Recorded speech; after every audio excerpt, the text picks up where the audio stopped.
What an honor, finally, to have on stage tonight Mr. Wayson Joy. Please, everybody.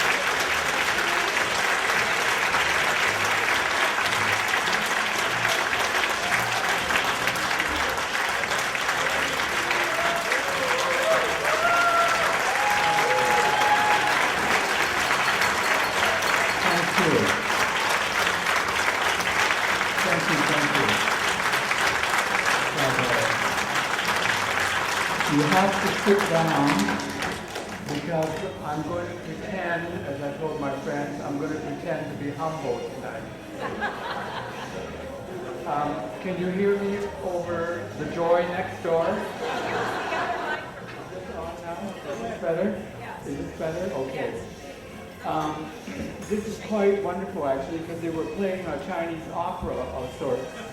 And they should have had that because I grew up with the Chinese opera in the background. When I found out that I was adopted in 1995, it turns out that my father was a member of the Cantonese Opera Company. So I welcome the extra noise because you can hear whatever you think you want to hear.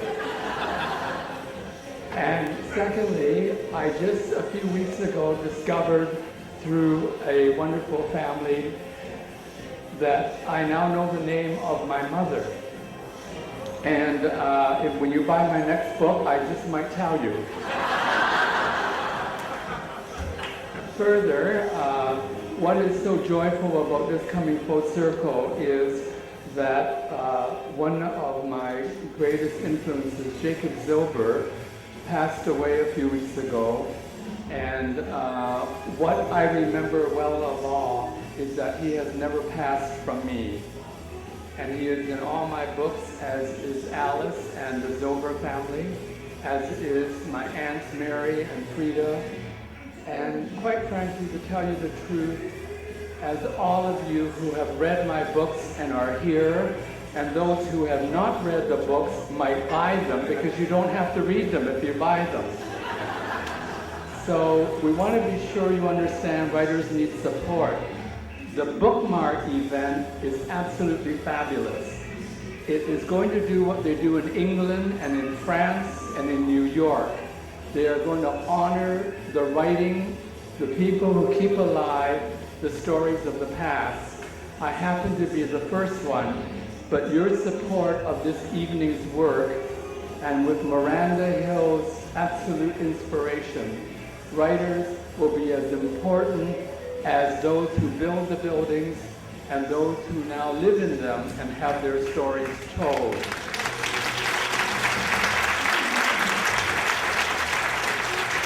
So that's why I'm here, because when I go to England and I see that there's Oscar Wilde and something he wrote, when I go to Italy and I see marked on there the words of Dante, I now come to BC and I'm going to go, oh my God, that's me. See how humble I am? But most of all, it is a gathering of people who really believe in the future. Just a few weeks ago, I had a kind of asthma attack.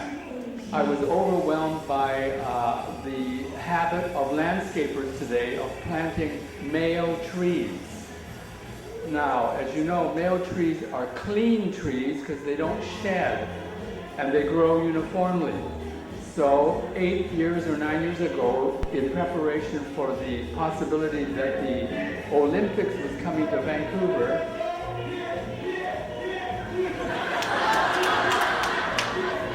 they planted male trees. And one evening a few weeks ago, Friday night, suddenly the temperature changed. And what male trees, what males always do when this is their last chance, they had an orgasm. And the pollen filled the air, and I ended up in intensive care. And one of my wonderful new friends, a family member now, Wei Jin, took me to the hospital because when you lack oxygen, you tell yourself, I'm okay. I call my family and say, I can't talk very well, but I will be seeing you, and I'm happy. And so I ended up being taken care of once again. In 2001, I almost died twice. And in 2004, I had another heart attack and I had a quadruple bypass. And I want to tell you something. It's better to be alive and in good health. So today you had vegetarian food. Right after this, I'm going to Kentucky Fried Chicken. I'm sorry, we can't be perfect. But what's more important is, imperfect as situations are, I don't find that imperfect. Next door, they just had a wedding. They're getting married. The two don't know what they're getting into. It's good for them to have a lot of noise and drink. And then, like all of you and all of my family and all those who hope when they love another person, may it all turn out well. And as for writers, we love hot bits. Talk to me after if you know something about your neighbor. I always think of the story Alice Munro wrote, but supposedly it was about her. She and her girlfriend in the old days in Clinton, Ontario, were the nerds. They read books, the English teacher likes them, how awful. So they were walking down the street and just being themselves, but probably nerdy. And along came a car, a convertible, and there were the hip kids there shouting at them and saying to them, you're blah, blah, blah. And Alice Munro, supposedly, but I believe Alice Munro did this, she turned to her girlfriend and said to her, you know, they should be careful. Don't they know we're going to be writers? It's been so much fun writing about burning the Chinese school down. And yet, even that bitter experience for me meant that one day it would bloom into something that made Chinatown real. So I thank you all. My life as a person, as a gay person, as a son, as an adopted son, as a friend, as a member of two families in Toronto, one in Toronto and one in Caledon. I've been with one family, Caucasian, for almost 50 years now, and I'm the godfather of their two children. And one recent family, because my father came to live with me when he was not doing well with cancer, and my dear Aunt Mary could not continue to take care of him. He came to live with me, and I had another family, started with a student that I mentored, with him and his girlfriend. My life is unusual, and it said to me what is true about all life. Family is who loves you. Chinatown is not pure, it is not perfect. Some of the rich people that have come entitled from other countries, and I need to add from China, have protested at schools where the Jade Peony is taught. Apparently some of the teachers tell me they complain that this is a story about peasants. We're not peasants. And it wasn't a story to them about human beings. They don't read the book, they just don't like it. But their family members read it, their children read it, and I get the response that eventually the family is divided between the new history, the new wave of those who come over here who don't have to struggle because we struggled before them, and the histories of those who, for example, like friends like Nate Hsu, Larry Wong, King, oh my gosh, all of you are in this room, the Lees.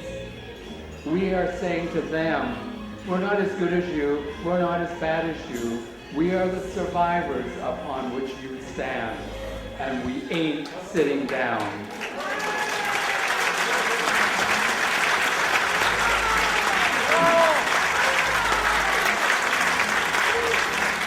So, as I said at the beginning, as I told my friends, I'm going to be humble tonight.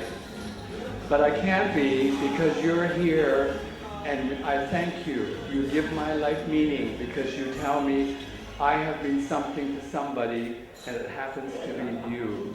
Thank you so much. Thank you, readers. Thank you to those who don't read, but who buy the book.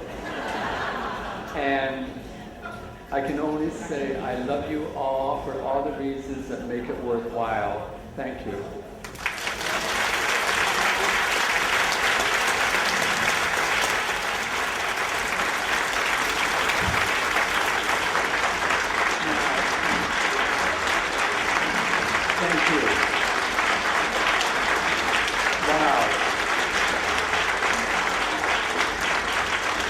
to tell you, my mother and father appreciate the technicians here, the camera people, because they wired the chairs.